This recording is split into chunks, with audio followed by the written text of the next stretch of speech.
what really brought out you two becoming friends? I had to work at it. I sent him text. I sent flowers to his house. He still does.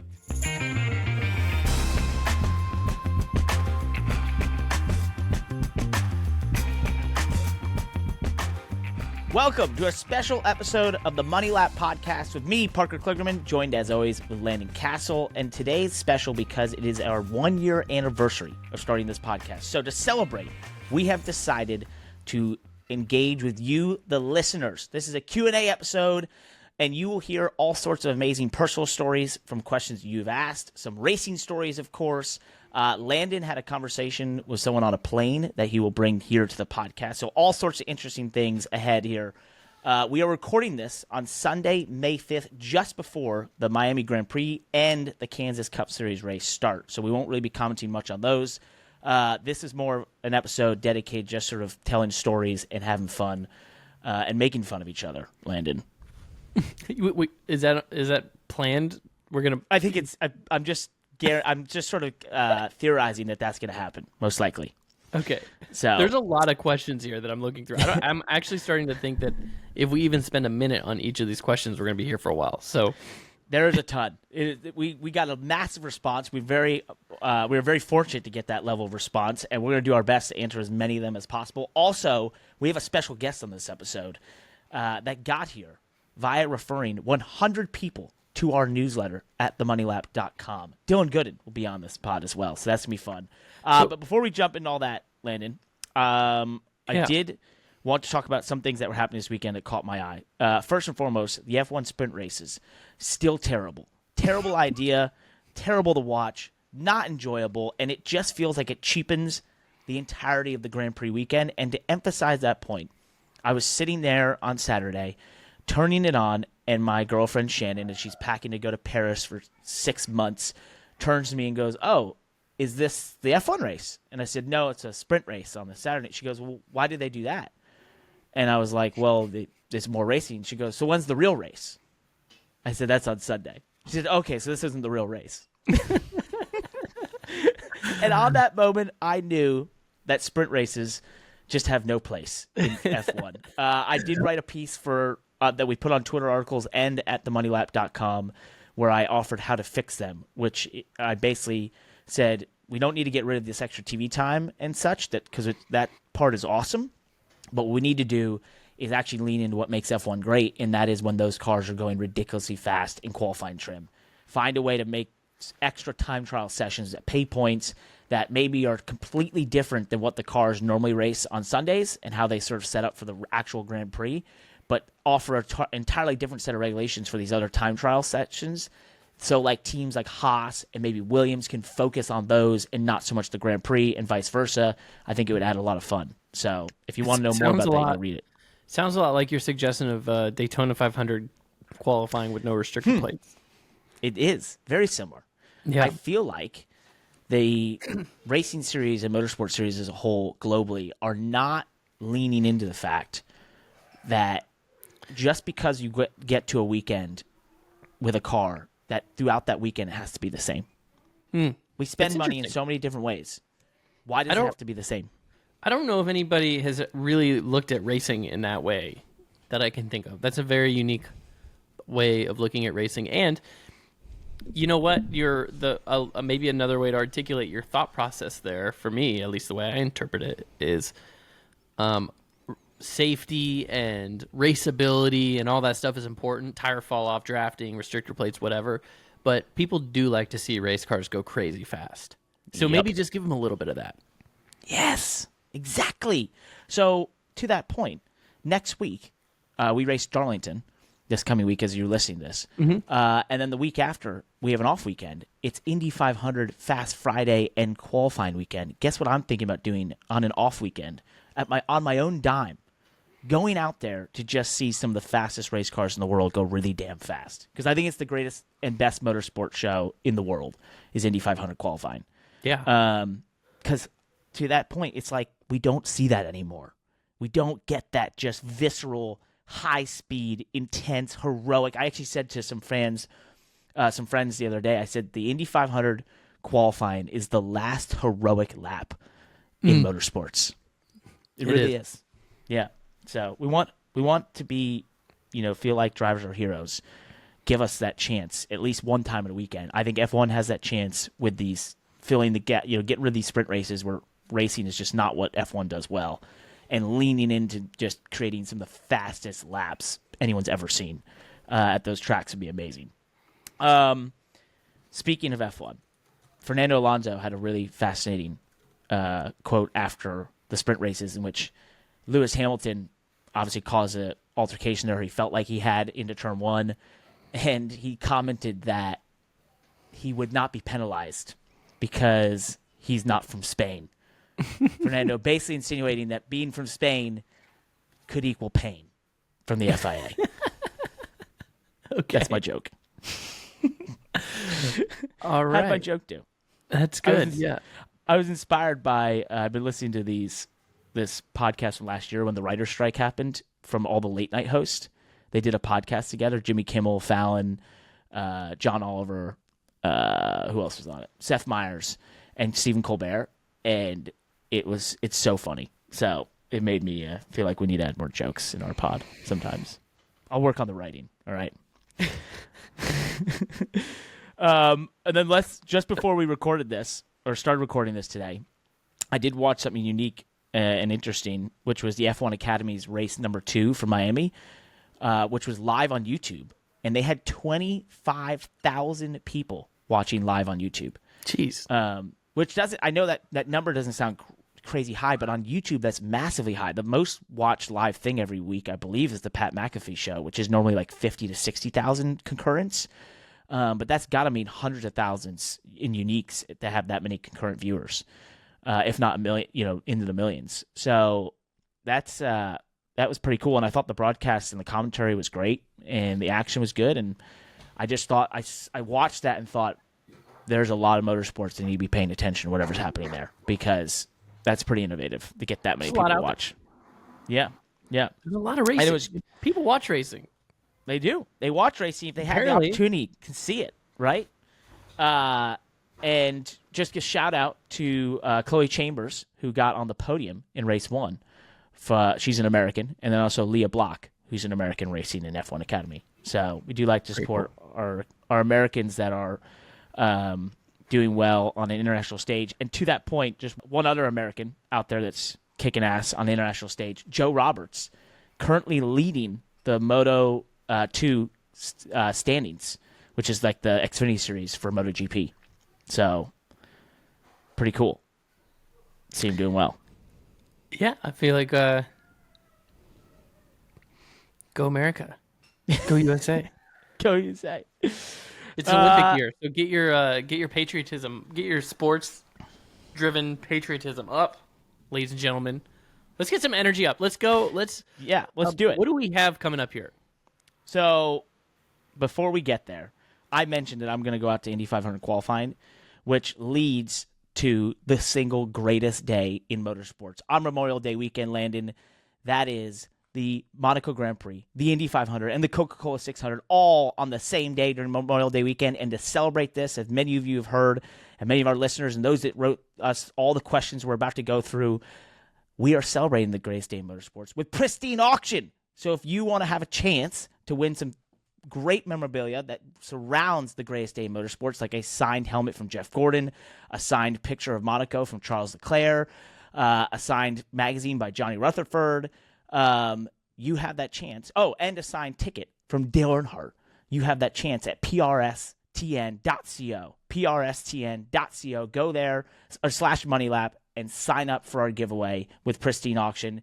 And then if you don't get one of those things and you just want to go on to Pristine Auction and try to win some great racing memorabilia, use code MONEYLAP for $10 off your first win at pristineauction.com. Great friends, the pod, really cool giveaway. There's been a lot of people that have signed up for that. I can't wait to see who wins those prizes and where they put them and sort of celebrate with how awesome those things are. So if you want to celebrate the greatest day in motorsports with Pristine Auction and MoneyLap, go to prstn.co/MoneyLap or just pristineauction.com. Sign up there and go get yourself some great memorabilia, Landon. All right. Let's get into some of these questions. Let's do it. But before we do that, we should probably talk to our buddy here, Dylan Goodin. We mentioned he did get to 100 people referred to the Money Lap newsletter. So we promised if anyone did that, they would get a chance to be on this podcast. Dylan's here. All right, so on this special episode, Landon, we have a special guest because it is one of our listeners who got here via referring 100 people to our newsletter at themoneylap.com. His name is none other than Dylan Goodin. Dylan, welcome to the pod. First of all, what inspired you to go after this? Why did you want to get on this podcast? And how did you get 100 people to sign up to our newsletter? Well, as Landon probably knows, if there's anything that involves like Landon and like some sort of competition, I'm kind of like at the forefront of it. I don't know. I am very I'm a very go-getter when it comes to this type of stuff. So like from the moment you guys released that, I sent him a text. It was like, so I'm getting on the podcast.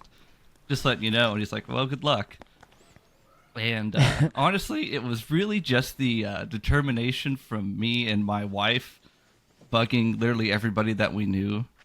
And, you know, it kind of helps to have a YouTube channel as well with over 5,000 subscribers. That was not the biggest part of it. It was really just my wife went out and got like 30 people in one day, and that was the final day. Really? Just pounding the street. Yeah, shout out Addie. She would be pretty upset if I didn't give her any credit for this. And we do have to give a little background. You two know each other, meaning you and Landon. How long have you guys known each other? So, I mean, if Landon wants to tell it, that's fine. I have my own version, but... When did we first meet? It was... I feel like it was in a suite at Kansas Speedway in 2007. But that was... You must be mistaken then. Was that... That was with Jeremy. I've never been in a suite in Kansas, really. So that was Jeremy that I met in the suite in 07. Yeah, when did I Jeremy. meet you then? When did you and I first meet? So I was a fan, like, I want to say when you started driving the 24 in Busch series. Mm-hmm. And so I was a Jeff Gordon fan, and I was like, oh, hey, 24 car, Jeff's going to retire someday. I'm going to become a fan of somebody else at some point. And, as you went along driving the different cars, I stuck around. And even when you stopped driving for Junior, I hung in there. I was kind of committed at that point. And I remember going to your website, like when you're driving the Zaxby's car and just hoping you weren't going to park the darn thing. And and that just continued up until, I want to say, 2012. And I had tickets to Kansas, and I didn't have garage passes. I had fan zone tickets, and I waited the whole weekend for you to come by. And that was the first time we actually met, between a fence at the Kansas Speedway fan zone. Wow. Okay, so, gosh, why did I think we had met so much earlier? I guess we have interacted so much online before then that we, I don't know, it just feels like we already knew each other. I mean, that's kind of how we became friends, because I wouldn't stop bugging you online. Like, you made the mistake of posting that you're playing Call of Duty on Xbox, and I just hammered you with tweets saying to add me on Xbox. And finally, you did.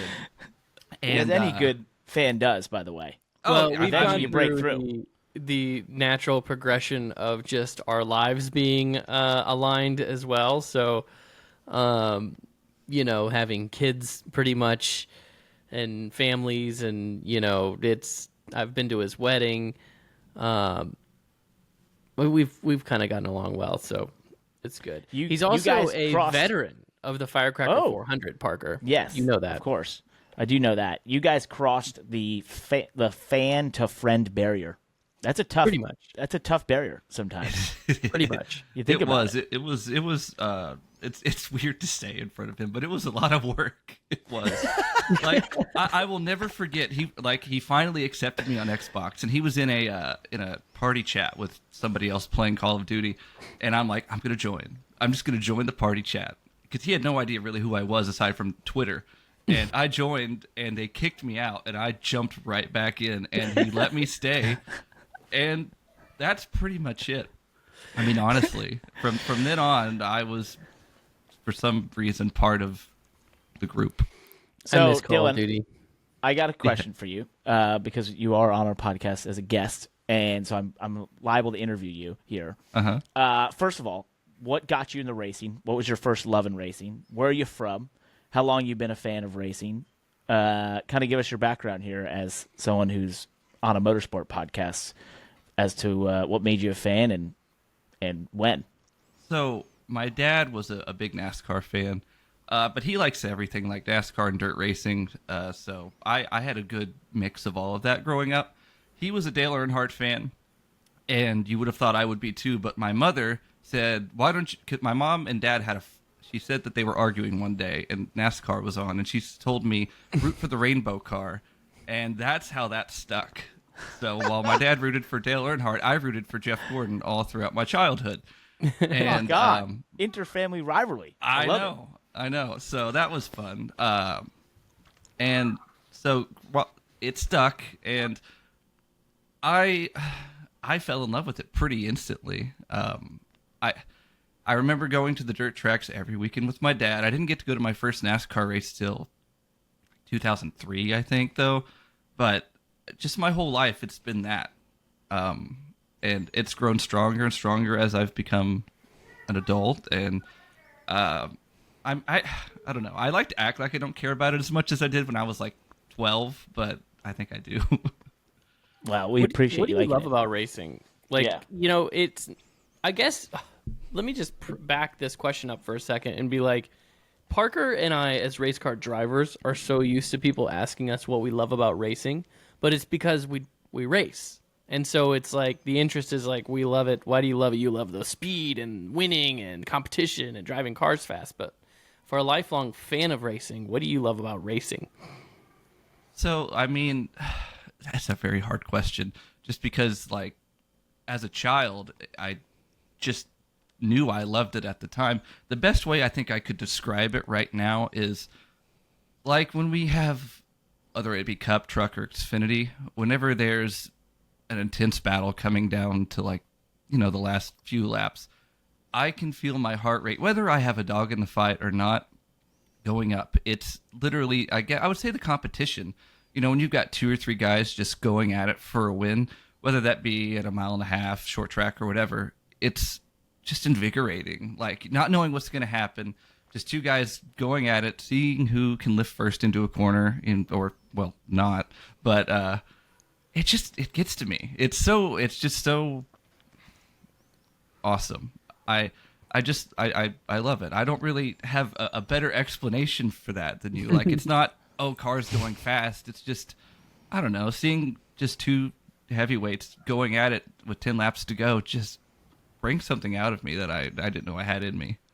I love that. That's awesome. Well said. Have we helped expand your motorsport horizons at all as you listen to this podcast or our newsletter in terms of all motorsports and not just NASCAR? Oh, Or yeah, have for we sure. failed for sure? Okay, so we've been successful. Yeah, like when I listen and it's like NASCAR is just like, I don't know, maybe a quarter of what you guys are talking about. Like, you know, there's part of me that's like, oh, I don't know what they're talking about. I should probably just skip. But no, I just hang on. And I learn a little bit for sure. But I mean, Love it. What's fun about a motorsports podcast if you don't want to have yourself learn a little bit? Yeah. So I appreciate that. Do you have a question for either of us? I know you know Landon, so maybe more for me. Before we let you go here, is there anything you want to know from us in front of this audience? I wish I would have thought to maybe have this planned out in front of me. I don't know. So, when did you 2 break the barrier? Because I know you guys were always, you know, on track competitors, but what really brought out you 2 becoming friends? I'm going to swing the question back to you. That's actually so. On this episode, it is a special Q&A episode. That is one of the questions that is in our Q&A section. That's fine. We'll do it twice. We'll do a precursor here. Landon, I think in a lot of ways, I was similar to Dylan in that I identified you as someone I felt like I could be friends with that was a driver because I didn't have many friends that were drivers. And then Dylan, similar to you, I had to work at it. I sent him text. You know, I sent flowers to his house. I He still slowly- does. Yeah, I still do these days. That's So still it took a how he minute gets my to get attention. But yeah, eventually, and then I locked him into a podcast, so he had to talk to me every week. Basically, I knew that 1 hour he had to talk to me. I don't really know, but I do know that our interests and our careers have lined up so well that we just have a lot in common.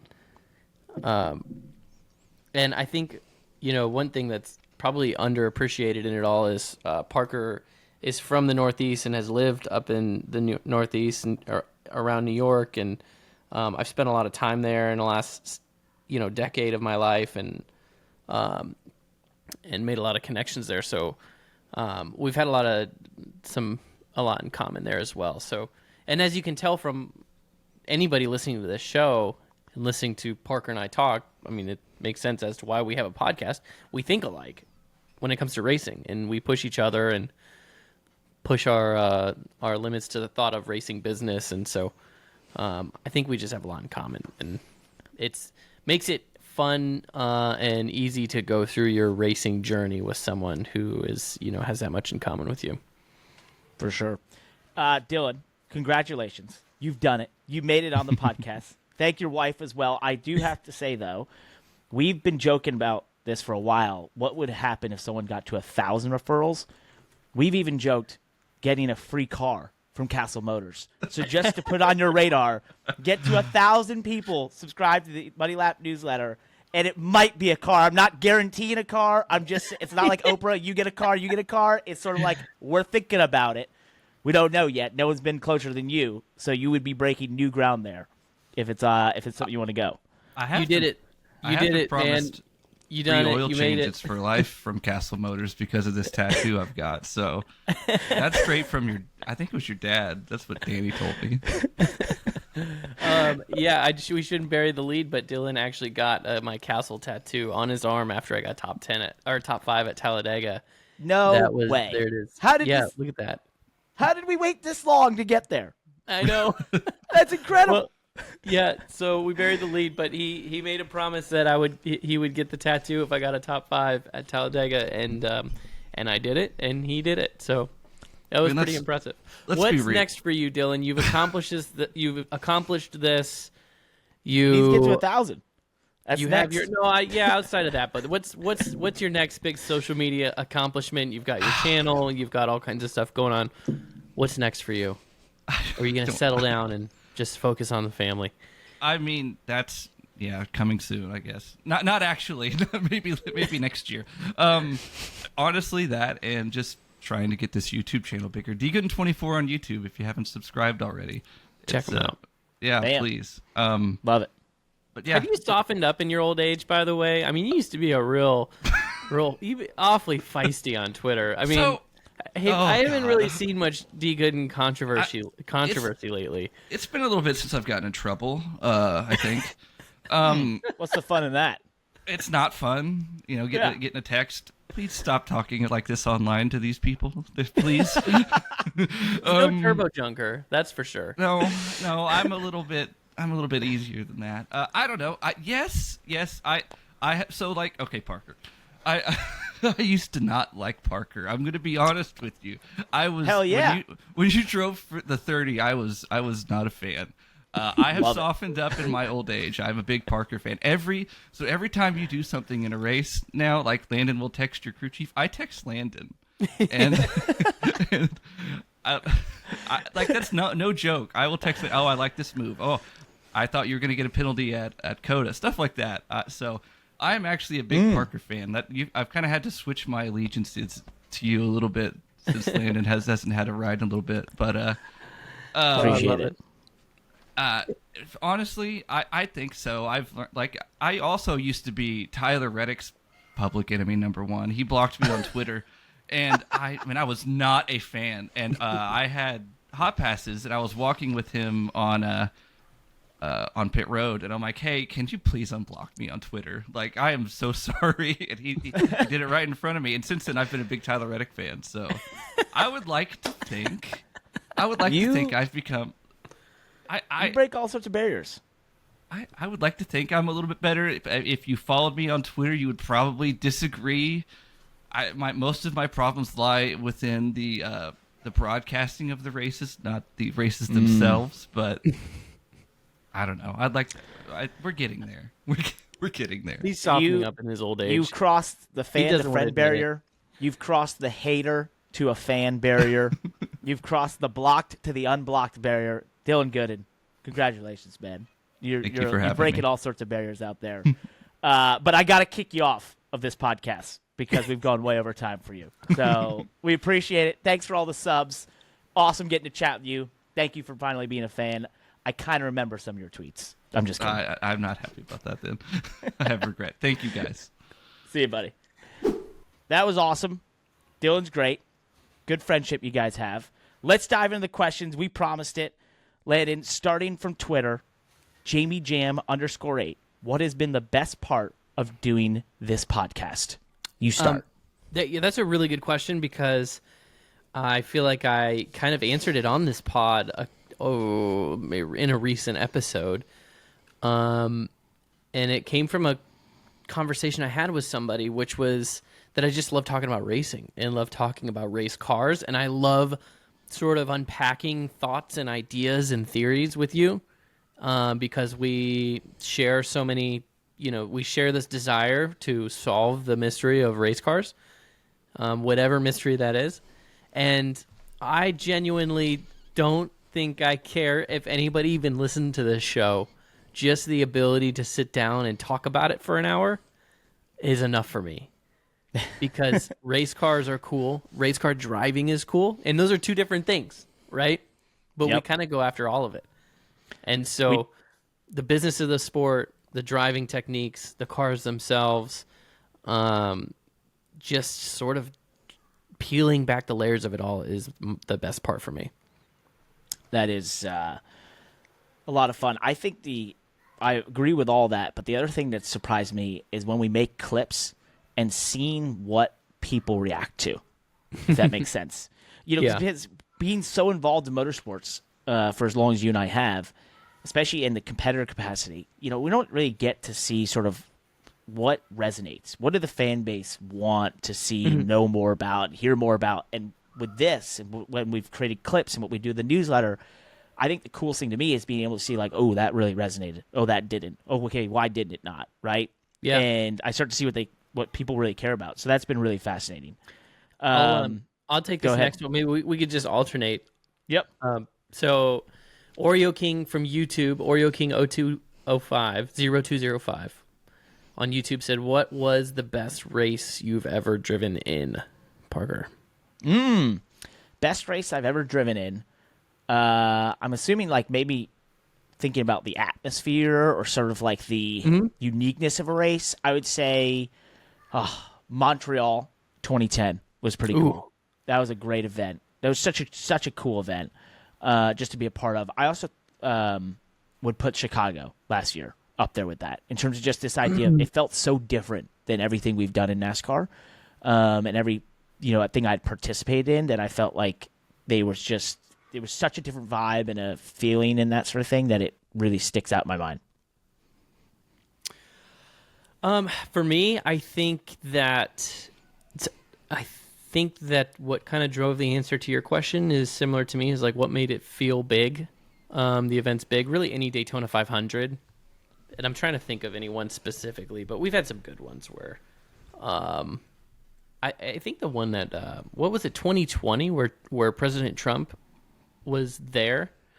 Even though we had the rain delay that kind of hampered it, it was like that pre-race feel of it being the Daytona 500. There was a ton of energy around that race that year. Like NASCAR was kind of trending good in a upward direction, and President Trump was there. There was a bunch of energy around that, and it just made it feel big, right? And that particular Daytona 500 to me felt like the best race, the best energy. The other one I think that gets underappreciated is the Brickyard 400. Not the road course Brickyard, but like the oval Brickyard. That's that one. My first Brickyard 400 in 2011. No, 2010. I think that was a big one for me. always feel it's special to race at Indy. So I got to agree with that. I love this next question. On YouTube, KBen24. If you could race in any decade of NASCAR history, which decade would you choose? Oh, that is cool. Probably the late 90s. Wait, I don't know. Huh? That's what I was gonna pick. Late 90s, early 2000s. Yeah, I mean, I would want to do it, late enough that, the early enough that the cars are still good, and and original to stock car racing, late enough that I would make a lot of money. Yeah.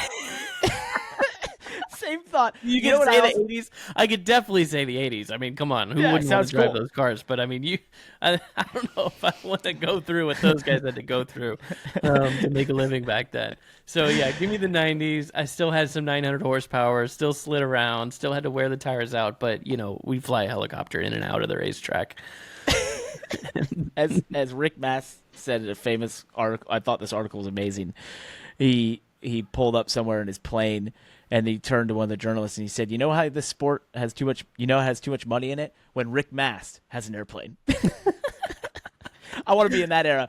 Also, putting money aside, that's like what I fell in love with. I was watching a 2000. Dale Jr. posted his 2000 pole lap from the Coca-Cola 600, and I watched this lap and I was like, "Damn."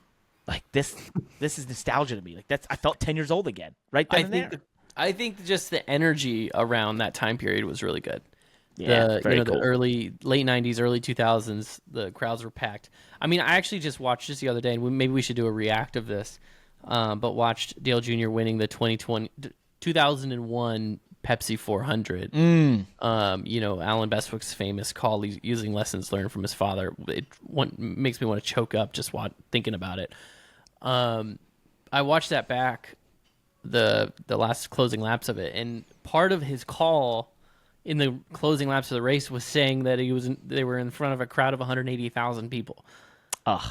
And I'm like, oh my god, for a July Daytona race, like that was so yeah. Put me in the field sometime around 1999 to 2006.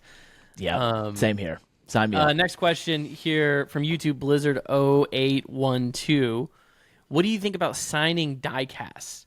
Has anyone ever asked you to sign a 164th, Parker? I've absolutely been asked to sign a 164th. I've done it. It's really tough for me. So sometimes it almost looks more like a PK, I would say. You're not getting the full signature.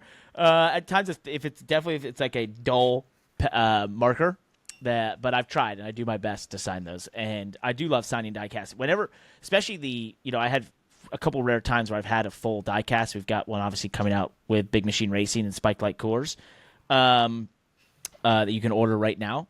But when anyone would bring those, I take like very particular time and effort to make sure the signature is perfect. Because I'm like, if you spent that kind of money to support me, I want to make sure that it's perfect. I have signed a bunch of 164 scale diecasts. Recently signed them for SpoilerDiecast.com. If you're a racing enthusiast looking for high-quality diecast and apparel, look no further than SpoilerDiecast.com, one of the fastest-growing companies in the industry. What sets them apart, Parker? Well, let me tell you. At SpoilerDiecast.com, they pride themselves on exceptional service. All their orders ship either same or next day, ensuring you get your hands on your favorite products in no time. And the best part, they have free shipping on orders over $20. That's right, you can have a smooth and affordable shopping experience with SpoilerDiecast.com. They have over 1,100 unique products currently in stock. Some of those are signed 164 scale diecast, I'm pretty sure, of course. I know I sent a bunch of Voyager ones. I think those are long gone. They have some signed ones of yours, right, Parker? They will be, yeah. Are there any left? You can order it. You can pre-order the signed one.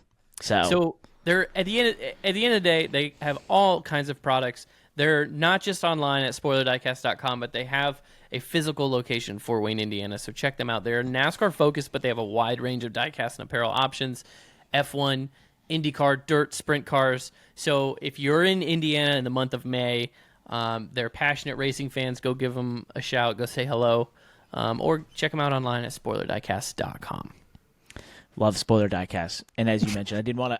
I kind of had a sneaking suspicion you were going to do the spoiler diecast ad read here, so I didn't say them before. But yes, my diecast is available at spoilerdiecast.com. Love those guys, friends of the pod. They've been with us for a while. They'll be with us all year. Go check them out, spoilerdiecast.com. We got to pick up our pace. You can tell we're recording this on a Sunday, by the way, because I feel like you and I both are sort of just like having almost like a Sunday conversation here in our speed and our level of energy. And we got to pick it up. We got to get moving. If you just want to just blast through some of these, let's just do it. Let's get through them because there's a bunch of questions. There's 3 more pages. But I think if someone if they stick out to you, run with it. So Nate Morris Racing here on YouTube. Hey guys, love the show. I just finished listening to last week's episode, and I deeply related to Parker's major heartfelt disgust towards AI racing. I'm graduating high school this week, and I'm delivering a thesis on why AI race cars do not have a place in motorsports.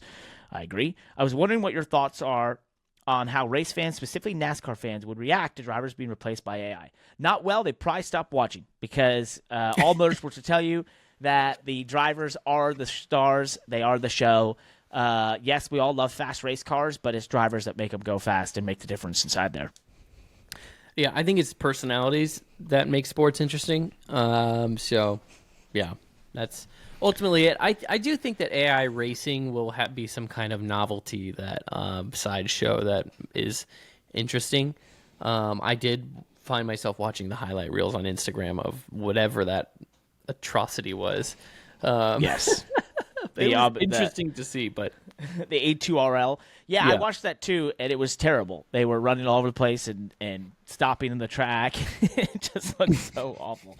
I don't know. I appreciate self-driving cars. I do believe that we're heading that way with on the highway and that sort of thing. But there are so many facets of actual back roads and such and city streets that the human mind is an unbelievable computer. And to think that we're going to get there without, as quickly as some people think in terms of self-driving cars around those areas and perfectly, I don't know. I think it's a big leap. So we'll see. Let's see here. What? Good question. Yeah, good question. So there's a couple that I'm looking at here. This is an interesting one. I guess it's the very next question. YouTube, Logan Aaron, BK2KH. What is the angriest you have ever been in a car? Martinsville 2021, when Johnny Sauter spun me out, and I may have gotten back to him and proceeded to miss my brake marker into that corner once I got to him. So that Pocono last year in turn 1 and Atlanta this year, I just frustrated was probably bigger. But no, I'd say angry, those were the two. Those were the angriest I've been. I can't think of anything specific, so maybe I shouldn't have even brought up this question, but I have very many times slammed the steering wheel, not pushed the button. I've also pushed the button plenty of times and talked. I'm generally a pretty patient, level-headed person, but I did one time was very angry leaving my car. My PR rep was just trying to get a quote from me, and I said to her, now is not a good time to speak to me. As quietly as I could, because I did not want to say something that I would regret, and I didn't want to make her feel bad. I said, I'm just not in a good place right now. But yep, I don't know. Those aren't very good stories. Sorry. I've been there. The last one I'll say, and I'm not proud of this, but it was 2014, that Swan Racing's time, California. We were going to be like in the top 10 with all those tire failures that are happening, and we end up getting wrecked by Casey Mears, and I may have almost broken the steering wheel in my rental car. But we'll move on from there. I did break a TV in the lounge at no way at College Racing. Yeah. Wow. Yeah, I was mad after a race there. One of those races. I can't remember what it was, but I broke a TV in the lounge. Not smart. Not good. Sports will push you. They'll push you far. YouTube, Ethan, NASCAR fan. If you could race in one race in NASCAR history, what would it be and why? Kind of similar to our question earlier. I think a Daytona 500 in the late 90s would be it for me. Yeah, I'm with you on that. Late 90s. Daytona 500. 100%. The Excluding only other thing I would say is one of the races at Riverside with Tim Richmond. That'd been fun. Let's see here. YouTube, Talladega Junkie, 1439, excluding Kentucky, Chicagoland, Rockingham, etc. I think etc. means like basically tracks that have been on the schedule. What track should NASCAR consider adding to the schedule for Cup, Xfinity, or trucks? So let's just exclude anything that we've already gone to. What should NASCAR consider? Trois Rivières in Vancouver. Or is it in Vancouver? Or it's that street course, the Three Rivers street course, Trois Rivières, that they race the Canadian NASCAR at, and Formula Fords, that sort of stuff. We should all go there. Okay. I think a 500 lap race at Bowman Gray would be cool. Moving on. YouTube, DC Boom 85. Happy 1 year anniversary of the whole Money Lap team. Hopefully many more years to come. We hope so as well. Question for both of you guys. If you ever have a chance to drive a race car in Europe, which track would you love to try out? All the best from the Netherlands. I've actually gotten to drive Spa, so that would have been my first one to say, but I've actually gotten to drive it before. Nürburgring. Yeah, Nürburgring. There you go. Easy. Locked in. Moving on. YouTube, Jason Stacy, 5587. Why does Freddie Kraft dislike Landon so much? Where's that coming from? YouTube. No. I get the questions coming from YouTube. Where's that coming from? I didn't know Freddie Kraft disliked maybe when you called out spotters last week, you were probably, I hadn't listened or looked for it, but you were probably on their podcast. You probably Did they called talk out about me on their podcast? I don't know. We have to check the transcript. I don't find myself. I have no idea. I mean, Freddie's been my spotter twice, so I've gainfully employed him multiple times. So, I mean, we haven't won any races together, but I've always thought he was a pretty good spotter. Yeah, we'll find out. We'll investigate. YouTube 22D Die God. What do you believe eSports is missing to get to the next level? Do you think the market has plateaued or is yet to reach its peak? I'm assuming he means motorsport esports. Yeah, I don't know. Yeah, I mean, I don't know. I think you can't, like the explosion, the catalyst that was COVID, right? And us racing online on national television, that sort of thing. I don't think you could ever capture that again. And so wherever it's settled back to now, to me, kind of feels like, okay, that is probably the healthy place it should be. I do think, though, you will continue to see Raja Karuth style careers where a driver is able to make a name, a bit of a fan base, get a following, that sort of thing, racing in competitions online and on iRacing, and utilize that to transition to real cars. I think Caden Honeycutt, he's doing that right now, finished top 5 in the truck race this weekend. Those drivers are utilizing iRacing not just to learn, but kind of to build a name and a brand and that sort of thing, kind of like you would have done in the early days of the short tracks. You'd race at your local short track, you get some fans and friends, that sort of stuff, and kind of get a following, and then that would sort of propel you and give you the opportunity. I think we're going to continue to see that.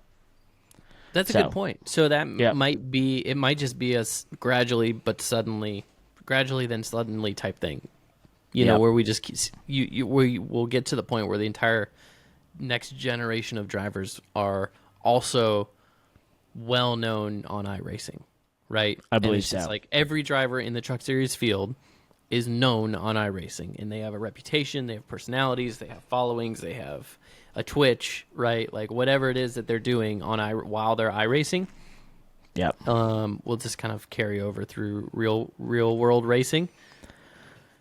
That's probably to answer the question. Yeah, what is it missing to get to the next level? Maybe it's not missing anything. It's just needs to happen. It's going to happen. Over time. Yeah, just need some time. Yeah. Michael O'Connell on YouTube 4331. You basically asked the same question. What track would you add to the NASCAR circuit? But they also said, what's one you wish you could take off the schedule? I'll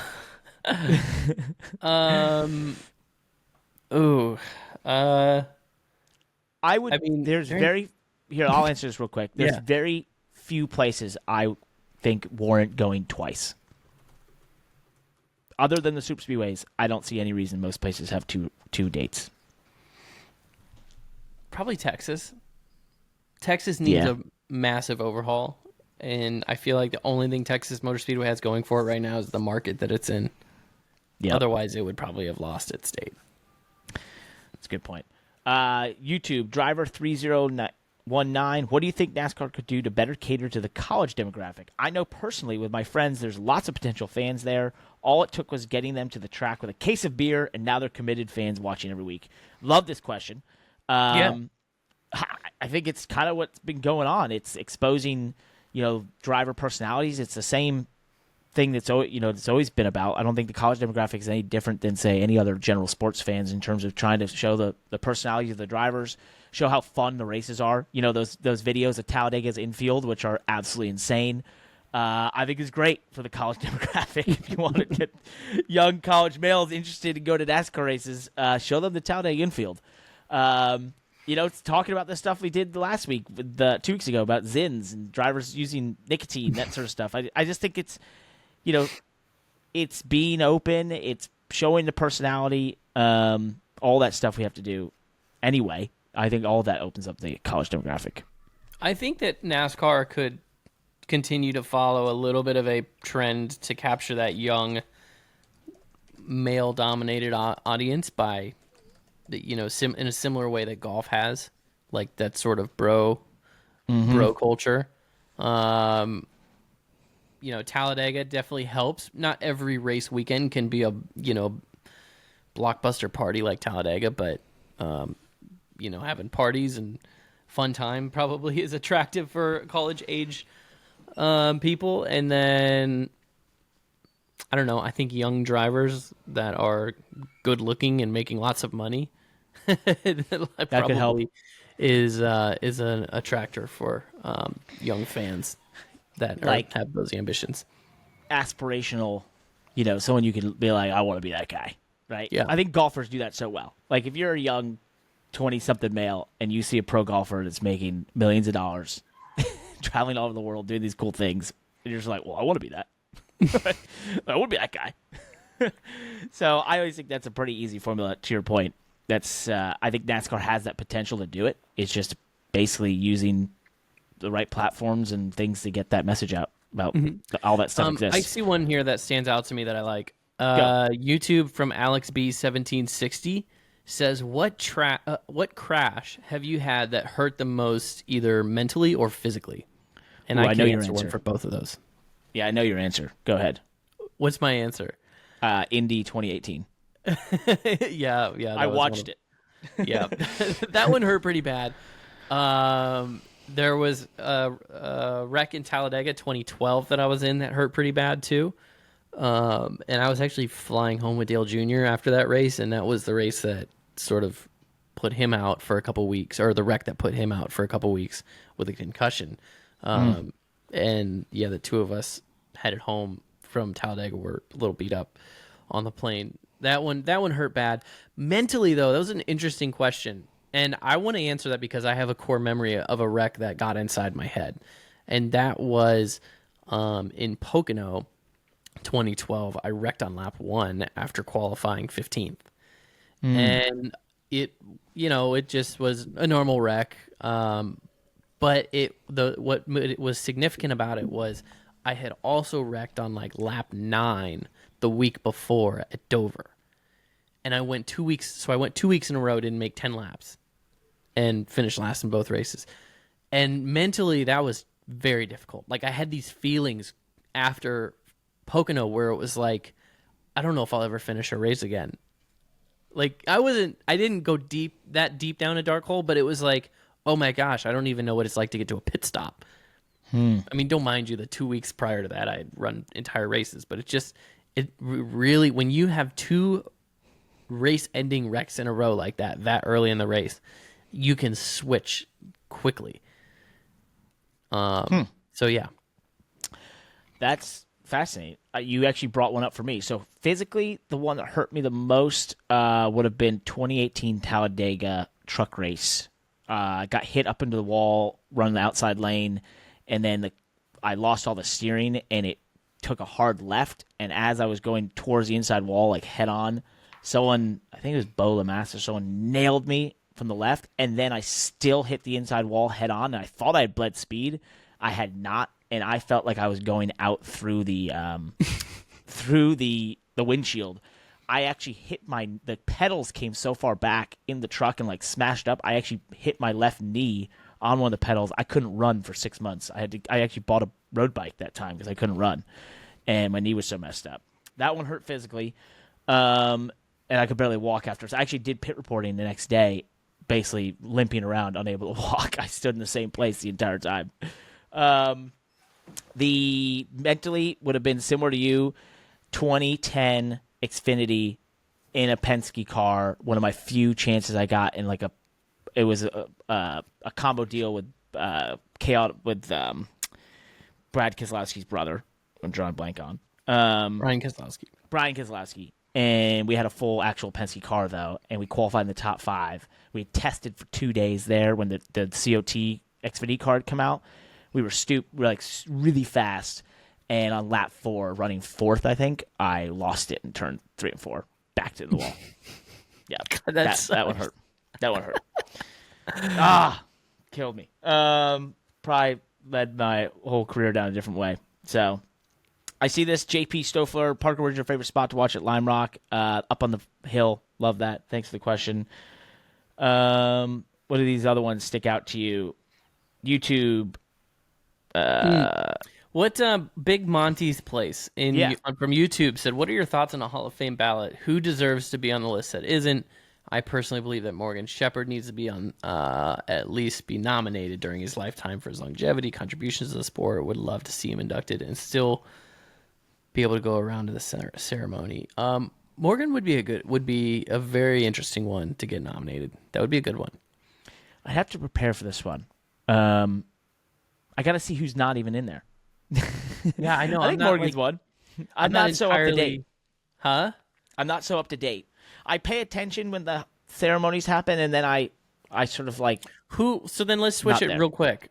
Yep. Who in the garage right now do you think is a future Hall of Famer? That's not like an obvious one. I mean, I hate to say it. Maybe this is controversial. Was like to me, Denny Hamlin, obvious Hall of Famer. Yeah. Right. Championship or no championship, obvious Hall of Famer. Kyle Busch, obvious Hall of Famer.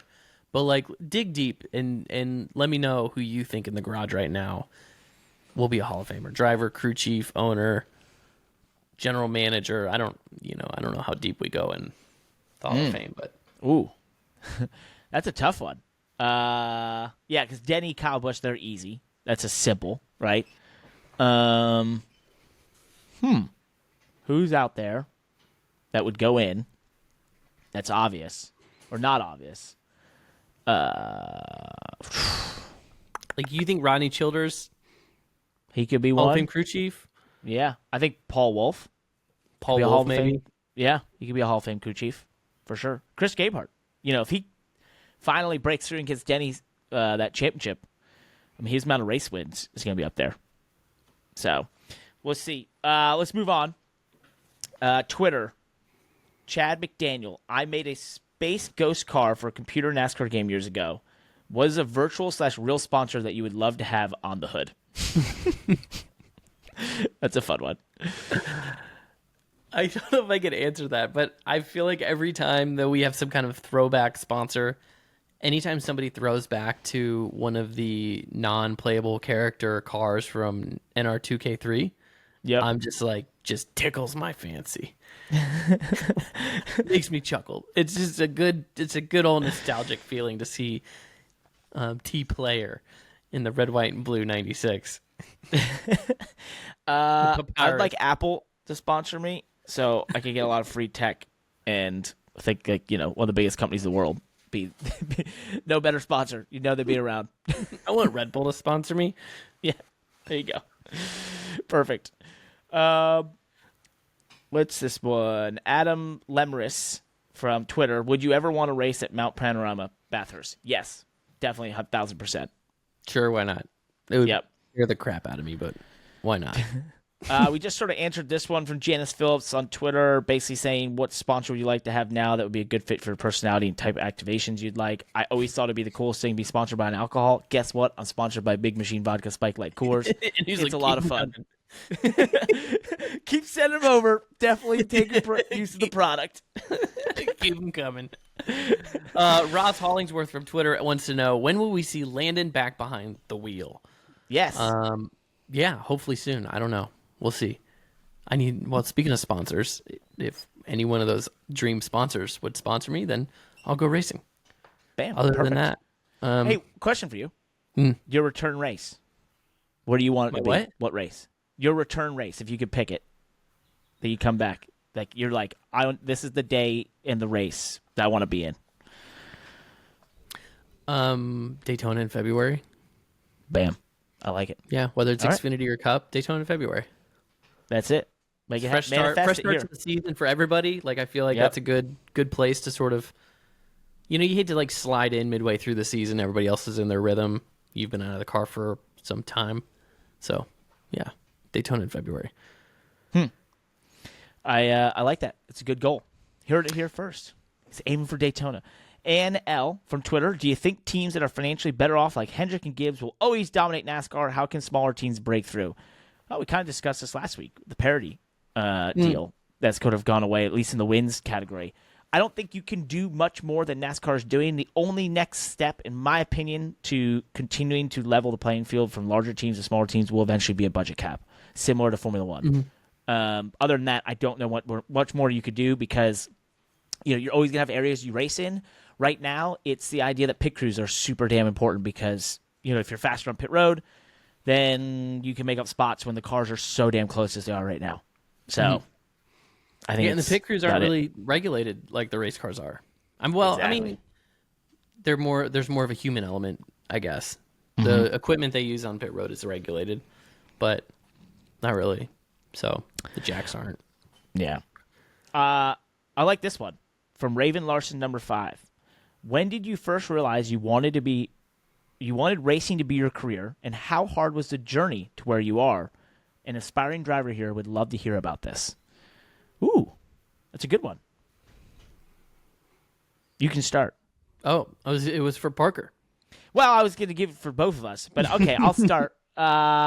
So I saw racing for the first time when we got Speed Channel or Speed Vision when I was 9 years old. We got cable, and I saw racing. I actually saw F1, and I was like, what is that? I want to be doing it. And I had loved cars. There's a joke, I came out of the womb with a model car, and I just loved model cars and all things automotive. But when I saw racing, I couldn't believe it. And then I saw stars of karting, and I saw these kids that were not much older than me, and I was like, wait a second, I can start now. And so we moved towns, and there was a go-kart association nearby called Norwalk Karting Association. And after many years of begging and pleading, my mom actually sort of said, okay, let's go look at a go-kart. We did that. I got started and actually worked on my own kart and won the Mechanic of the Year award. The only kid to ever win that because I was the only one whose dad didn't do all the mechanics stuff. I did it all myself. In terms of the journey, incredibly hard. You could never replicate it. I tell people all the time, for the little amount of family funding, that sort of thing, you could never replicate getting to NASCAR the way we did. I think I had about 450 lucky breaks, and a lot of times not even being good, I was just in the right place at the right time. And, that's why I think a trillion times over, you'd never be able to replicate it. But I learned a lot through this all, so you should definitely try. Yeah, that was that's a great answer. Similar story for me, except I feel like I was committed to racing long earlier than you were because I don't remember a time that I was committed to racing. I just have always loved racing from the time I was 2 years old. Memorized every NASCAR driver when I was 3, 4, as early as I could speak and look at them and know their cars, and so really just hats off to my parents for pushing me down that path and not just ignoring it and putting me in other sports. They just allowed that to foster and put me in go-karts. And so similar to you though, once it got serious as a teenager, I just at that point I think it's luck. There was plenty of good drivers that I was racing against, drivers that were better than me at the time for sure, but right place, right time, things happen. Next thing you know, you become a professional. Once you're a professional at it, now you have access to resources and challenges and opponents that elevate you and make you better, and it does kind of create a little bit of a moat, but it's still hard because you have to have sponsors and you have to keep going, and so you have to keep making yourself better. But I think that for me, that's probably the coolest part about racing, in the second half of my life, right? Is like doing it professionally and how good we all are at it. Like that part of it is cool. Like race car drivers are really freaking good, especially anybody in the Cup Series. They are really, really good. And to be in that crowd is so awesome. So really cool. Well said. I love that. Really cool. Yeah, I think just one last thing on that. I think to your point, this is probably one of the hardest things to say to someone, and it always has been, which is, the idea that they're like, how did you get here? And a lot of us, I think, have the similar answers. Like, you'd never be able to replicate it. And I can't tell you how. But all I can tell you is to keep trying and find your way and hoping, just when the opportunity arises, be ready to strike, right? Mm-hmm. And I think it's a lot of the drivers you see in the Cup Series or in F1 or wherever have a very similar story, which is they just, they were at the right place at the right time, and they took hold of an opportunity when it presented in front of them. And really, that's the game. It's not like other sports where it's a linear path. I do think, just one last thing, you see it in F1 right now, what they're doing in their ladder system. I believe the similar thing is coming to NASCAR. Making effective, really easy, easy to follow linear ladder systems can make that answer a lot easier. Mm-hmm. So hopefully that's something we can make happen. You got a great one next here for you. Yeah, and this one I'm suspicious because the one before it was from Raven_Larson5 and was formatted with Q for Parker. And then this one is from Loa_Narson55, which I don't know if that's Noah Larson or Loa Narson, but I also wonder if it's the same person. But they're come from Instagram. This one says Q for Landon, so similar format. I'm watching you, Larson.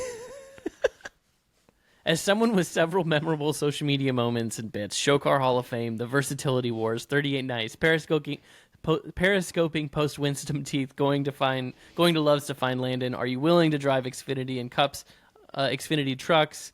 Is there anything that you look back on most fondly? Thank you for pointing that out, Loa Narson. You have obviously been following me for some time. I always have some kind of meme that's going. I'm not that great of a content creator. Parker and I talk about this all the time. I'm not that great of a content creator, but I will say that over the course of my career of social media, I've always managed to just get these things going. Remember when I don't know if you remember, this is a long time ago. Remember when I used to retweet misspellings all the time? It was always Twitter after dark for me. It was late night Twitter after dark. We just start misspelling, retweeting misspellings. Love doing that. A lot of good memes on my social media. I think my favorite was 38 Nice. I loved that. That was fun. And Front Row killed it by putting me in the 34 car. They couldn't let it live. They didn't let it live. It was that always made me mad. I remember the merch for that. You had the little Geo Metro car. Yeah. The little hatchback as the merch, which was awesome. I thought that was so funny. I think Show Car Hall of Fame will never die. Show Car Hall of Fame is the best one. You know what? Yeah. That one will never die. Show Car. Nope. I've never actually done anything with it. I've always thought should I do something with it? But maybe that's part of the charm of Show Car Hall of Fame is that it isn't even an official thing anywhere. It's just Show Car Hall of Fame, and I am the dean of the Show Car Hall of Fame or something. I'm the executive director of the Show Car Hall of Fame. And yeah, I love to make my judgments. I get tweets all the time. Hey, Landon, is this Show Car Hall of Fame material? Just to set the table and get everybody kind of level set on it. A Show Car Hall of Fame inductee is a car that is attempting to look like a real car. Show Car Hall of Fame cars that are show cars that aren't replicated of a real paint scheme are not Show Car Hall of Fame. Those are their own show cars. They're doing their own thing. But if you are trying to make yourself look like a real race car, a real paint scheme, and you don't get it right, you might be a Show Car Hall of Fame when you take a Gen 4 Dodge body and try to make it into a next-gen Camaro. Yep. It looks cursed. Yep. It's the message so to all the marketing companies that get paid tens of thousands, hundreds of thousands of dollars to, activate brands in this sport, and then they half-ass the show car program. Do better. Stop making us look like idiots. Stop. One last bit on this. You have had your pinned tweet at the top of your profile for years. It is your social media highlights on NASCAR.com, and it says, when sponsors ask for my highlights, I'll show them this. I know that it has been pinned for like 4 years. Yeah, I've always noticed it, and I'm like, that is pretty funny. So, awesome. Well done. Let's keep moving here.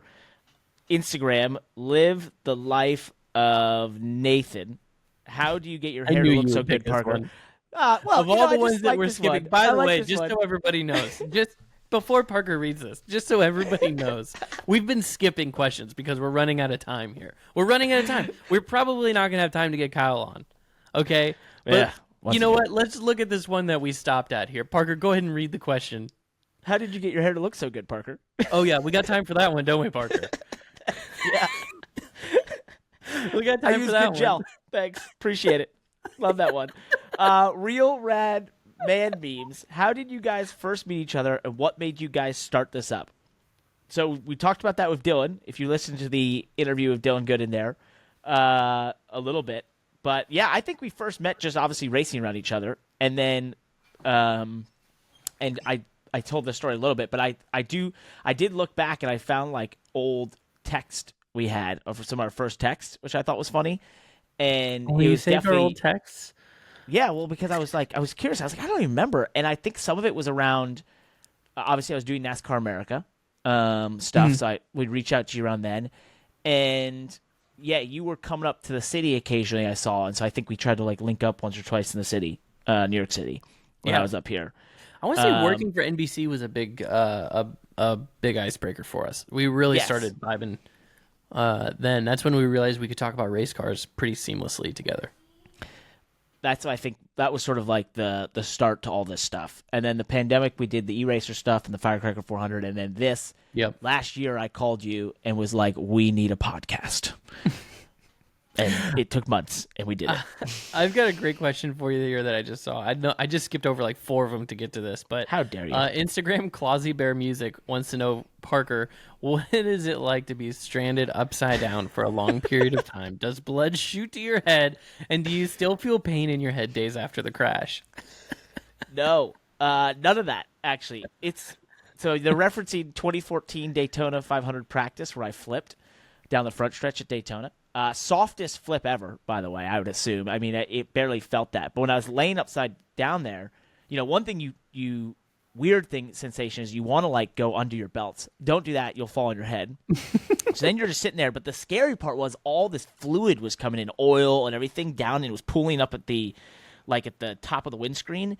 And I had that split second where I was like, well, that could light on fire. That would be kind of a disaster. So that was a bit scary. And then I was just really angry because we had a great car and I was planning to pit.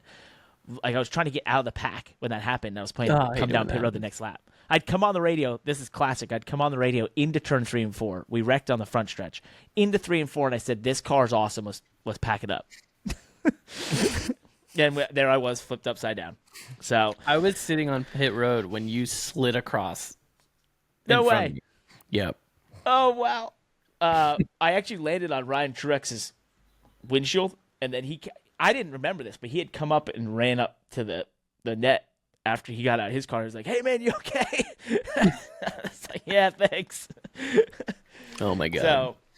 So, what a memory. What a memory. From your experience, what is the most challenging track in all of motorsport? Will Parrish 36 from Instagram. Quick. All of motorsport. I don't know about all of motorsport, but for me, most challenging track. Oh shoot, I can't think of that. What's yours? Challenging? For me, it's always been Martinsville. That place, it throws you for a loop. Every time I think I have it figured out. And I do, and I run well. And then the next time I come back, and for some reason I can't replicate it. And it just drives me insane. I will agree with that because Martinsville is a tough one. like, let's just focus on. We'll just twist this question to talk about how hard Martinsville is. Like, I feel Martinsville is a track that I run really well at, and I've always run well there. But I would say not always. I mean, I think my first time at Martinsville, my first true full Cup race at Martinsville, I didn't do so well. But it is a tough track because it's a track where you just absolutely feel like you're doing a good job, and it's really hard to tell where the speed is. And nothing sort of wraps a bow around that statement more than when I tested, not against, but I tested the 48 car there, and Jimmy was also driving in the same day. So we drove the same car on the same day, and I was really kind of felt like I was at the top of my game at the time, really in tune with the track, really in tune with the car, and Jimmy was like a couple hundredths of a second faster than me. And it was just like, you know, like we were going in and out of the car, he'd drive it, then I drive it, he'd drive it, then I drive it, and he's just like a little bit faster than me. Wasn't a lot, wasn't earth-shattering, like our feedback was similar, what we were struggling with was similar. It was just like I would run a 1902 and he would run like an 1899, like just a little bit. And it's like, oh, that's brutal. It's brutal. Right there. There's no reason for it. He had a knack for it. You know, he's got Like, that little bit more confidence, that little bit of just whatever. And my best days at Martinsville were after that, you know, so I know that I know what I learned from that. Chad Knaus actually played a big role in like giving me some pointers on what he saw that Jimmy was doing and Jimmy does there. And I think that played a role in my, you know, sort of me coming into my own at Martinsville. But yeah, that just at that time, that was like sort of underscored on that day. It was like, I don't know if I'm going to find it today. I don't know when I'm going to find it. I don't know how I'm going to find it, but like, I think he's got me by just a little bit here. Care to share what you learned? Would love to know. I've shared Thanks. with you plenty of times. I know. We're getting towards the end of this, so thank you all once again for all these questions. It's been awesome. These have been great questions. And someone said in all of motorsport, I do believe Martinsville could be one of the trickiest things in all of motorsport. To be really good, to be the best there, it is in a stock car, heavy stock car. It is just one of the hardest things there is. It's so temperature dependent, all that stuff. But let's see. So let's take this. Hold on. Go ahead. Hold on. I got two more here. Hold on. Okay. Hold on. Okay. We'll do two more and then Let me just explain some things. I like this one. On Instagram, OptimusJF2. What do you have to go through to become a driver in 83 Series? Actually, sorry, we just explained that. That was earlier on. So I like this last one. On Instagram, Xfinity is the new cup. I know who this is. If your career ended today and you were approached by a publisher to write a memoir about your career, what would it be called? Ooh. I don't know. I know mine. I don't know. Mine has been given to me many years ago, and it continues to stick with me. And I've tried to run away from it, but it's sticking, and it probably will be the name one day of the book I write. Do you want to know it? What is it?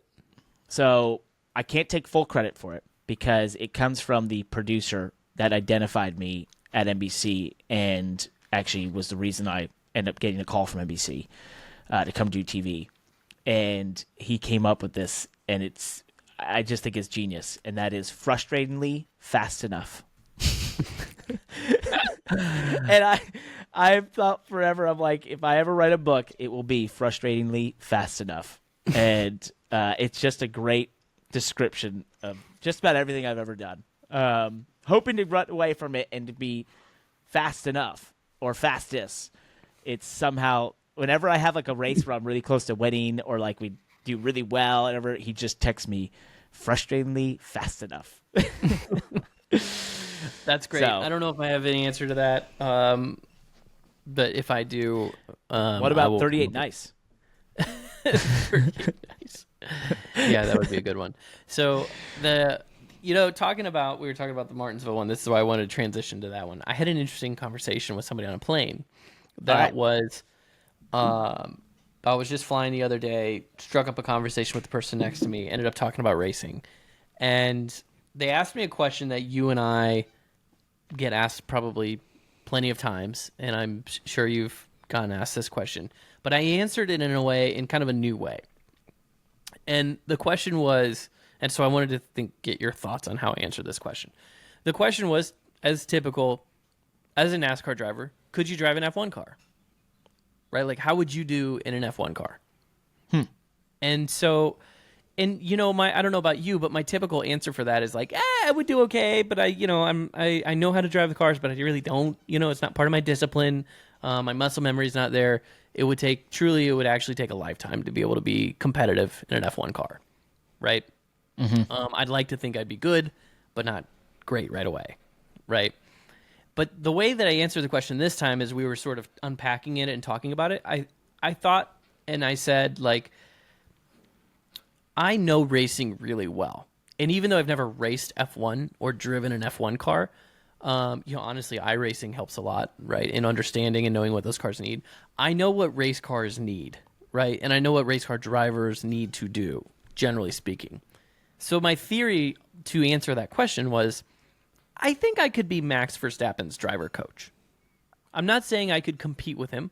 I'm not saying I could, I'm just as good as him in an F1 car. Like, our career paths have completely different disciplines, right? But like, I think that as a professional driver that's gone through the ring, I think that I could approach F1 and probably coach a driver along, right? Yep. What are your thoughts on that? So I agree wholeheartedly. And my reasoning is from my own experience in that, I transitioned from open wheel high downforce stuff to stock car racing and heavy sort of oval cars. So I have, I've been a part of both disciplines, and they are vastly different. And the skill set required for each, as you identified, is entirely different. And I explain it to people all the time. I'm like, basketball and football both use a ball, but they would not be considered the same skill set, right? And I think it's very similar to F1 and driving stock cars in that, hey, they both use a car, but the skill set required is that big a difference between the two. There is some overlap, of course, just like a great athlete might just be good across different sports, to be the best. It's in the little nitty gritty, you've got to get down the particulars of which it's definitely different. I think the reason I believe you would be a great driver coach, and I think you, because you're very intelligent, you're very analytical about racing, but even putting you aside, just like a very analytical, intelligent NASCAR driver could coach an F1 driver, because my driver coach forever, who's the Bob Perona, who we tried to have on the pod 2 weeks ago, he's going to come on here at some point. We'll get into a deep dive on driver coaching. He is predominantly high downforce, IndyCar, F1, sports car coaching, right? But he has actually, at times, and even just this year, he sees things in stock cars, and he's like, hey, you got to be looking at this and doing this, and because of this, and it will, like, the light bulb will go off my head. And I'm like, wow, how did you know that? And it's because it's universal to the idea of a car going around a racetrack needs to do this thing to go fast, right? And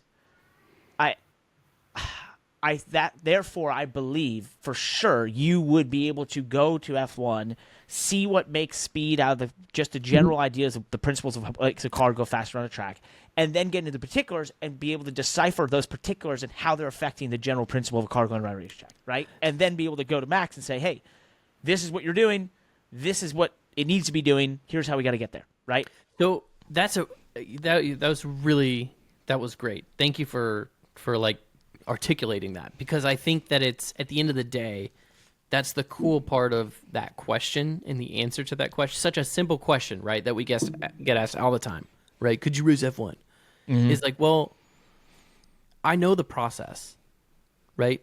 I haven't done it. I haven't raced an F1 car, but what they're doing, the process of the race weekends, the process of a season, the process of finding the limit of a tire, right, is essentially the same. And so whether I could be doing it for myself or could I critique a driver doing it, I think the answer is yes. To do it yourself at the level of Lewis Hamilton or Max Verstappen, that truly is a lifetime of actual skills. But to be able to jump in and be able to evaluate it, understand the process, see the differences in their process versus a NASCAR driver's process, and be able to add value to it, 100%. 100%. And to put a bow on this, of the NASCAR drivers that could transition to F1 and potentially have success, would say that's a very, very, very slim amount, purely because, to your point, this driver would have to have immense natural ability, right? Kyle Larson-esque, but then also would have to have the process to put in the work to understand how to drive those cars and to work on their leg, to get their braking correct, and to find all those little nuances, right? And then have the ability to actually act on those things, right? And with so, all that Kyle said, Larson, I've actually talked to Kyle Larson about this, and I found some of his answers fascinating. I think he could do it, but it would be like he could be good right off the bat, but to get to Max Verstappen level in an F1 car would take an immense amount of work, right? Well, and on top of all of that, then it becomes the normal challenges of racing where it's all situational. Is he in good equipment? Yep. Does he have a team that supports him? Can he keep his confidence, right? Can he you keep his confidence when up? you're Like, getting the beat timing, up by your teammate the whole time? That's where it plays into all of it, right? Yeah. So definitely. Great way to finish the show. That actually segment in itself is a podcast in itself. So it was. We'll find some other times to and dive more into that, but that was a lot of fun. Thank you to all the listeners out there that sent in the questions. Those were awesome. We appreciate all of you listening for the last year. I can't believe we've actually made it a whole year. This is a very special moment for us. We'll be hopefully back to regularly scheduled programming next week. So post my Darlington race and heading into the greatest show in motorsports, which is the Indy 500 qualifying weekend. But this was cool, a lot of fun. And Landon, this was all about the listeners, all about the fans. So unfortunately, one person we're not going to be able to have on today is Kyle Busch. He's not a fan. He's a participant in motorsports. That's not allowed on this episode. So have to be next week, buddy. That's okay, because this week since we knew that, we actually didn't call him and have him sit in the waiting room like normal. So yeah. So we didn't waste his time, guys. Don't worry, Kyle. We'll get you on next week.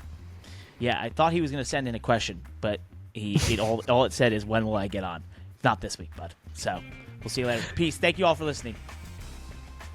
Thanks for listening to The Money Lap. As always, check out themoneylap.com for the best 5 minutes in motorsports, or sometimes just the coolest stuff in motorsports, delivered directly to your inbox 3 times a week. Check us out on YouTube. We're growing fast over there. And, of course, Twitter, TikTok, Instagram. We're all over the internet. We're spreading the word of how cool motorsports is. Check us out.